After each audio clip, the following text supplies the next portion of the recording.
শুনা শুনা নেউলি বেটি তই বড় হাৰাম জাদি মাৰিলি মোক জলজপ কৰি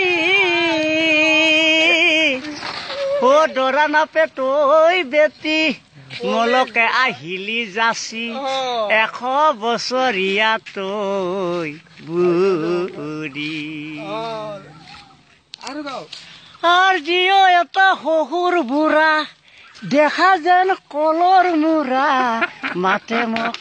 সামাই জমাই বুলি এ খুরখালিক দিম বুলি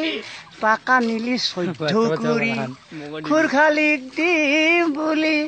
টাকা নিলি 14 কুড়ি অবা শেষত দিলি গলতা মাৰি শুনা শুনা নেউলি বেটি তই বড় হাৰাম জাদি মাৰিলি মোক জলজপ কৰি